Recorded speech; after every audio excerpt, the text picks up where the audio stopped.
Hi there, it's Dina, and I'm back with Carl Binger, and we are going to be talking about surviving depression.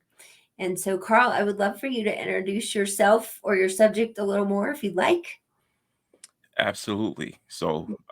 As Dina said, my name is Carl Binger, and I'm a licensed New York State mental health counselor.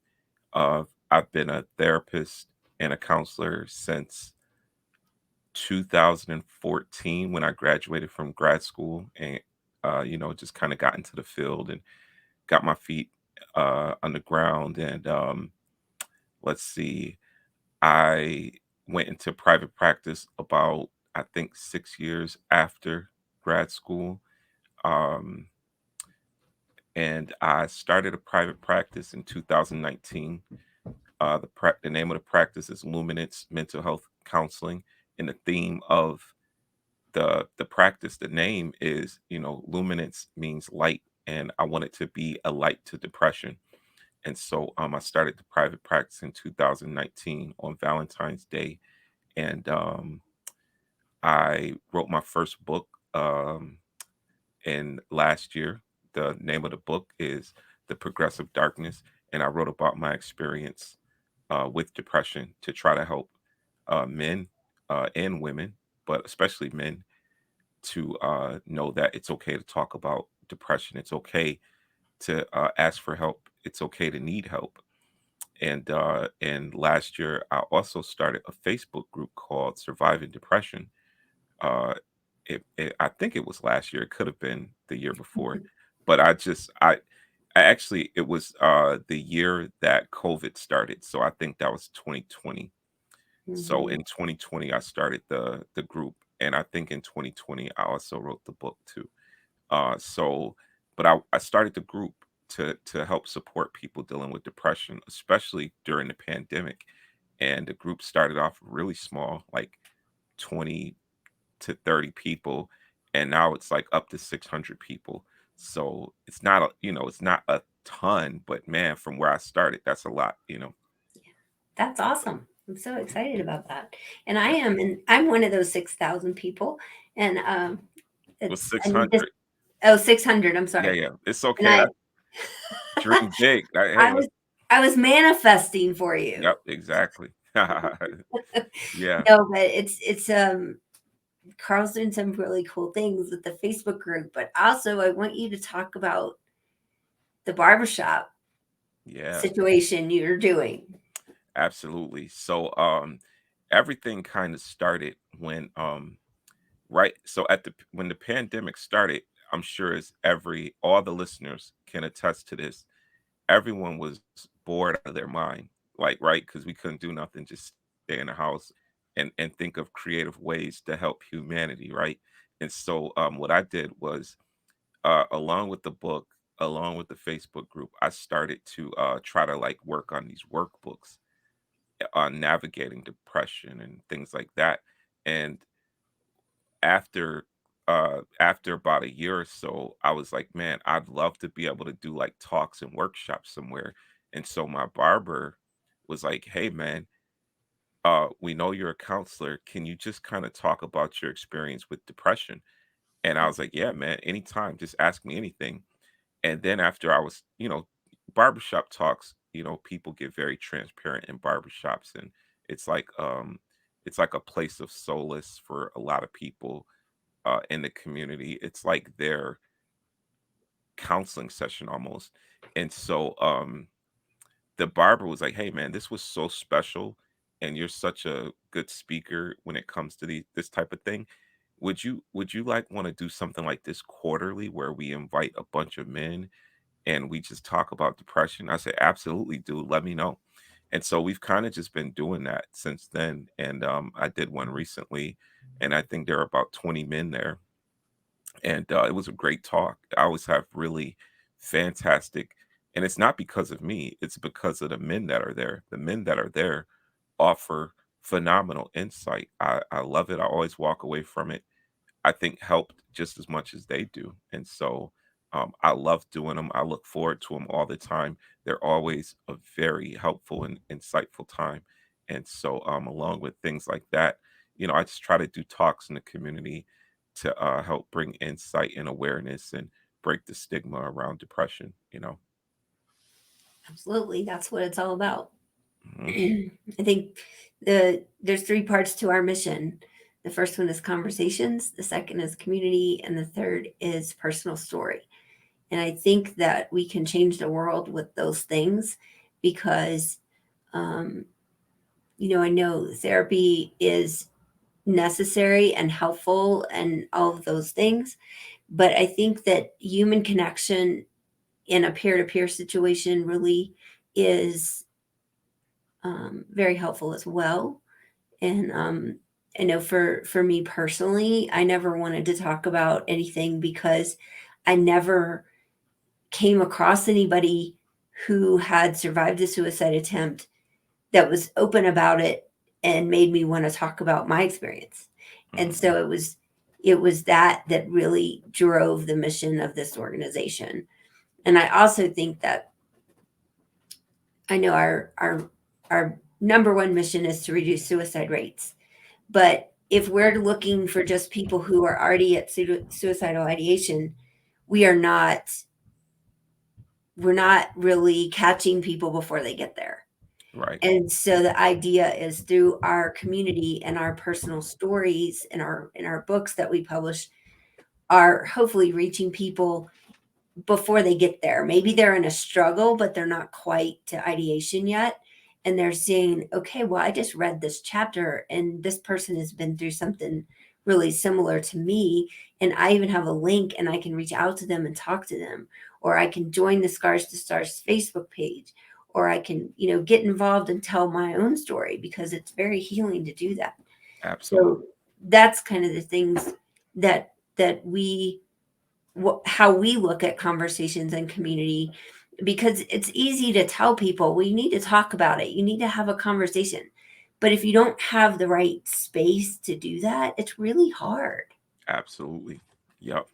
That's very true. And that's why, similar to you guys, I started the Surviving Depression Facebook group is I wanted to have a space for people to feel Mhm. comfortable and vulnerable enough to actually share there. And try to model that as much as possible and not put the burden on others to do it.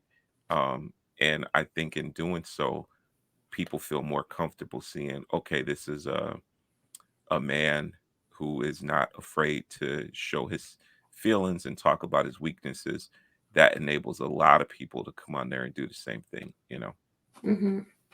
Well, I think another thing that might give people some hope in their own situation is if you could tell us how you began talking about that, because I know that there was a point in time when you said, okay, I'm going to talk about this, and you hadn't before. So what did that look like for you? Yeah. So for me, the experience of depression, um, I think that really opened the floodgates for me to talk about this particular topic more. I think before depression, I was, a pretty transparent guy, but I think with the severity of it and how deep it drove me into darkness, it really um forced me in a good way to just really just not hold back with anything when it comes Mhm. to people suffering and being hurt and being vulnerable. And for me, it started way back in college when I first went through depression.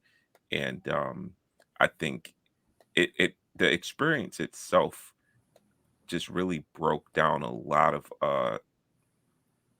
I guess stereotypes for men dealing with mental illness and men just suffering and how to deal with suffering in the face of a society that tells you you can't suffer or you can't look weak. You know what I mean? And so it started back in college for me, and I had no idea what was going on. And it started with like all the typical symptoms you read about.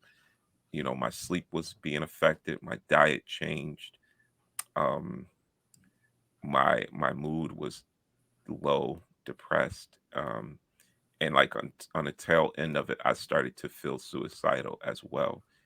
So I had like all the textbook symptoms and irritability and things like that, and um but it just progressively got worse. And that's the title of the book I wrote, is The Progressive Darkness, because it progressively went from a cloud to like a pitch black curtain of misery. And I think that experience, and I if I could attribute it to something for me, I think it was like a biological, situation. Like I don't think it was a situation where I mean, I think stress of school and not knowing the unknown certainly contributed to it too.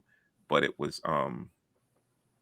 I think it was biological. I think there was a chemical imbalance. I think it was something that was in my family, and Mhm. it just kicked in at that particular moment in my life. And maybe some stressors brought it on at that moment. But it didn't go away until I eventually got on medications. But while I was going through depression, I made a promise that um if I were to come out on the other end of it, I wanted to help anyone else who suffered in the same way, so that they never feel alone. And so, and I didn't think it could be used for any good. Like I believe in God, and I believe there's a purpose. And I was just like, there's no way you can use this for good, God. And I think he did. He said, I'm totally going to use it for good. And so I really just keep looking back on that, like, wow, you know. So Yeah, I think I feel the same way as and I think we've talked about this in our community a lot, is how scars scar tissue is stronger than regular skin, and how we can, if we can heal from our scars, we can use it for good, and we can do exactly what you said, and help other people know they're not alone and someone else has been there.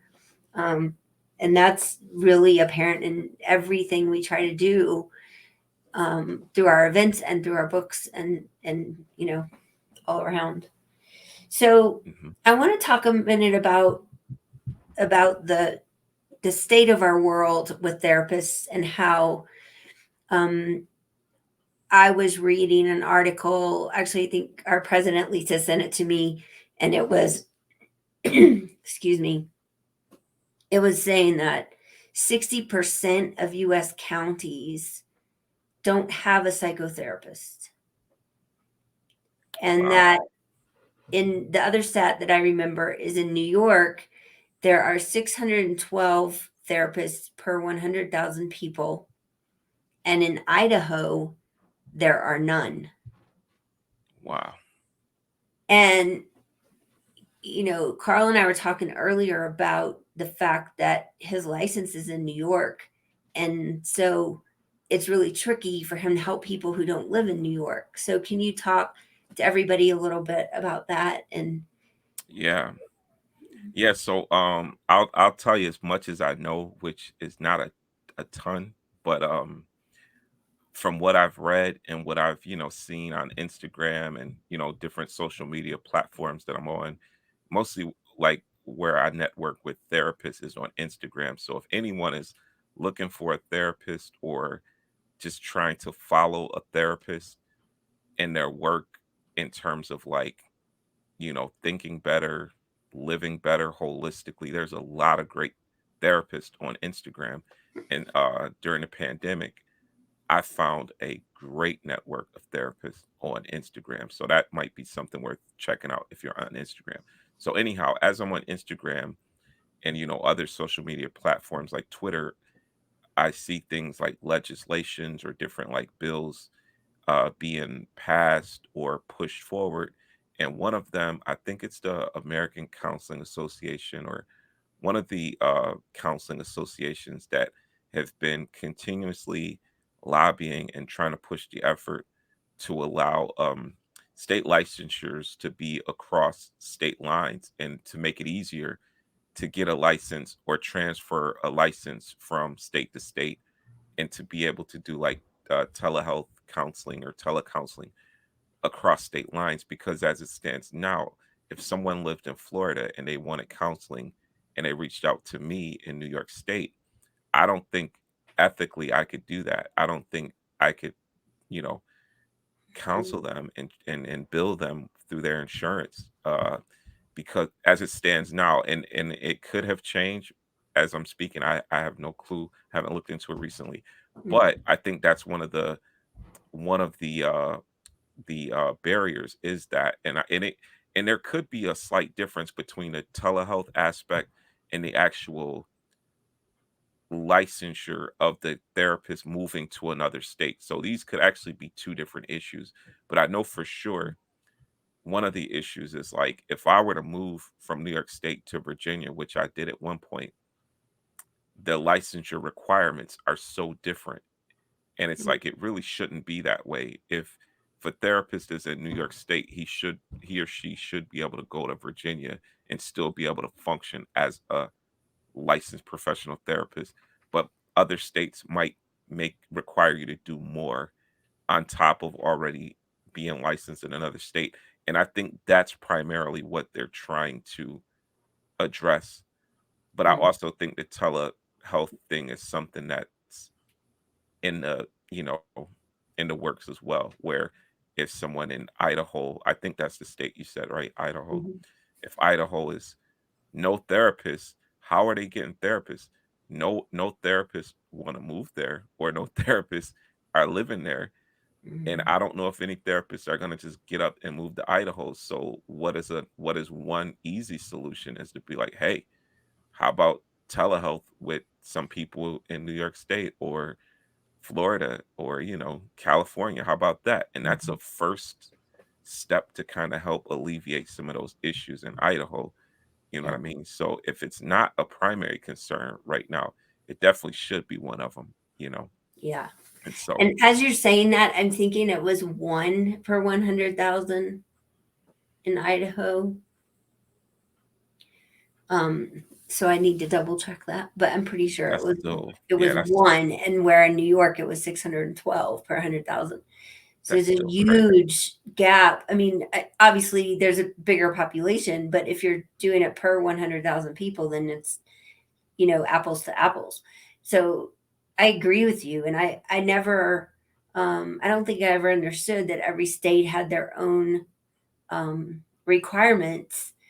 And Yeah, I don't know why that is. I mean, it seems like if you're licensed as a therapist and you have a psychology degree and um, have clients, that why would it be different in each state? And what could we do? I don't know. Maybe it's a lobby issue, yeah. like with Well, Congress or. that's what they're working on now. Like I said, I think there has been progress. Like again, I don't know all the details. I've just kind of read up on it briefly. Yeah. But if you do a search or look into it a little bit, I think there has been progress made where there's been, I think, like 10 or 12 states that have agreed, like, hey, we are locking arms. We are in Mhm. agreement that if you're in this state, you can come over to this state. And it's like, if I'm not mistaken, it's like 10 or 12 states. And the number keeps going up. Okay. Since the last, like from when I first saw it, it was like at 5. Now I think it's at like 10 or 12. So the Mhm. number is going up where if someone's like in New York and they move to, let's say Idaho is one of the, partnering states, then it's like, dude, you don't have to, because when I first got my license, it was I think for New York State, it's 3,000 clinical hours. Like when you get out of grad school, you have to sit under a supervisor for 3,000 hours, and then you take the exam, which was like, I don't know, $200, $250 to pay for that. And then Mhm. if you fail it, you gotta, pay for it again like any other thing. Mhm. But when I was in Virginia, because I was actually in Virginia when my wife and I got married. We were dating long distance when we got married. I moved to Virginia, but I was still going to grad school in New York because I had my classes met one weekend per month. So that gave me the ability to still live in Virginia and then just come up one weekend a month to take classes. That was only for like 8 months or something because I was graduate at the end of my graduation. Anyhow, I looked at the license requirements for Virginia, and theirs was 4,000 hours under a supervisor. So 1,000 hour difference. And you look at it and say, why? Like, why the difference? Is it more Mhm. competitive? Is it more, do they take counseling more serious? Do they so I don't know. I think that could be part of it. Like we want our therapists to be extra trained and battle Mm. tested before we give them over to licensure. I don't know. But Yeah. anyhow, Well, since we're pre-recording this, I might do a little research and have an update for you guys at the end of this video. Or if you find anything else that could be helpful to the audience, you could send it to me, or sure. we could maybe just provide an update at the end of this video for people who are interested in learning more. But I know for sure there is a shortage everywhere, and anybody who's tried to get an appointment with a therapist in the last 2 years even, most of them have to wait or they have an issue. And I think that's another reason why building this community is so important, because if you are in need of therapy or support and you can't get therapy, then peer support is the next best thing, and we Yeah. can help you with resources in your area. We can help connect you with maybe people in our community that are going through similar things or have gone through similar things. So that's kind of the resource we hope to be for everyone um, that joins our community or comes to our events. And so hopefully that is, becomes a bigger resource. We're growing, but we have a long way to go. Yeah. No, I understand that. And it's interesting as we're talking, I just thought about this. I'm like thinking of all the work it must have taken to get people to realize the importance of mental health, to get millions of people on board, to break the stigma and to bring awareness and to bring hope. And then all of a sudden, we don't even have enough therapists now. You know what I mean? And so it's like everyone now is on board, and or not everyone, but a lot of people seem to be like, dude, mental illness is no joke. We need to take it serious. But then it's like, but now we don't have enough therapists. You know what I mean? And so Mhm. maybe we had enough, and that people are just like the things that that we're doing, these initiatives that we're doing, we're bringing so much awareness that the demand is just going up. You know what I mean? So I'm sure there's a lot of factors with that, but it's just interesting that I think a lot of therapists and just people who suffer from mental illness have been like, we need more awareness around this. Mhm. And now there is more, but then now there's a shortage of therapists. Well, I've also learned in the last few years, just in my conversations with people that I come across, there's a lot of the younger generation that are going to therapy as preventative. Yeah. Like I think my generation and older people were like, I need that if I have a problem or if I have a diagnosis or whatever. But I think a lot of the younger generation is like, therapy is what keeps me from having to deal with all of that. Yeah. And so I Yep. think that might be a part of it too. Absolutely. Yeah. That's true. Yeah. And I love it. I love the willingness, the ease of the conversation with younger people, man, because they're just like, dude, this is like breathing air. Like therapy is important, you know. Mhm. So It really is. I mean, even if you don't have a therapist or you can't afford it or you can't get access to that right now, it's having a you can all anybody can always reach out to me. It yeah. might take me a minute to get back to you, but I would be happy to have a conversation with anybody. I'm not a licensed therapist, but I have done a ton of research, Mhm. and just through having this nonprofit for 2.5 years now, it's taught me so much. And so, however I could help anybody, let me know.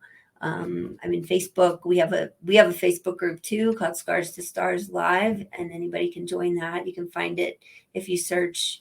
But make sure you put Scars to Stars Live, because there are some other Scars to Stars group. But we do own the trademark for that name now, so that is super exciting for us that we don't want to keep anyone else from using it. We just didn't want anyone to say that we couldn't. So that's Right. kind of why we did Yep. that. But Absolutely. well, Carl, do you have anything else you want to add? And then after that, would you tell people where to find you?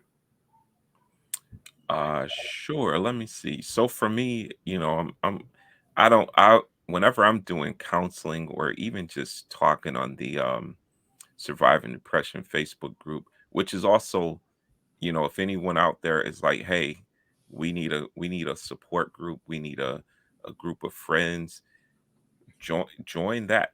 Join it if you would like, because we talk about, like, whenever one of the members are going through something, we will post it. I'll post things myself, and then you'll have members chiming in, just like any other group, where it's just like, hey, I got this issue. What do you guys think? You know? Um, but one of the things I like to tell people who's dealing with depression, anxiety, any mental illness really, or just struggling mentally, or with a relational conflict, is to journal. Journaling to me is one of the most powerful things I think I've ever started doing. And I live by it now. And I don't do it every day like I want to, but when I do, it's just so good for me. And just writing out what I'm thankful for, and writing out what's troubling me. And the same way we talk to human beings, I think, writing on paper, writing on chalkboard, or not chalkboard, whiteboard. If you got a chalkboard, that's fine. But writing stuff out is like having that sounding board of some sort, whether it's a person, whether it's an audio recorder, whether it's a whiteboard, notebook. Mhm. It's something about it built in us as humans to get that out of us. Is a helpful thing. And so I always encourage everybody to journal. And a lot of people are like, it's so hard. And I'm like, it may be, it's easy for some, it's harder for others, but just write your thoughts out, write your thoughts out, and talk about it. And maybe it'll prepare you to talk to your therapist at some point. Or you could just have this dialogue with yourself, and that's helpful too. And so Mhm. yeah, that's what I would say. And I guess leave people with that, is to journal what you're thankful for and what's troubling you. And over time, you will even look back months, years Mhm. later, and say, "Man." And that's how I was able to write my book. I kept journal entries, and those all that stuff came from my journals. And so I was able to go back years later and go, okay, this is what happened on that summer when I went on, break with depression, and I was able to write in detail what happened. And so I would encourage people to do that. Yeah, that's great. And I will say journaling is one of the things that really helped me the most when I finally decided to speak up about my story. And I had not processed any of that stuff for 2 decades, and I had stuffed it all down. And it took a lot for me to even remember a lot of things, um, because I didn't journal during that time. But journaling really helped me get it out of my head and help me process in a way that I could talk about it without being emotional. And I think that's part of like compartmentalizing things, like when you journal and it's in this book over here now, Yeah. but it's not like in your head as much anymore. Mhm. And so I think it really really helped me as well. Absolutely. Yeah. Yep. So Yeah.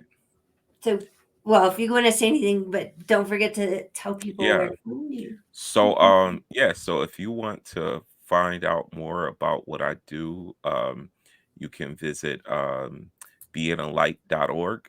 It is my website where I have some information about my private practice, information about the Surviving Depression Facebook group, information about my book, and a lot of also my podcast. I don't really do new episodes now, but there's a lot of old episodes on there with just talking about multiple topics around depression, from thyroids to postpartum depression to uh, counseling children who are dealing with depression. I have therapists on there.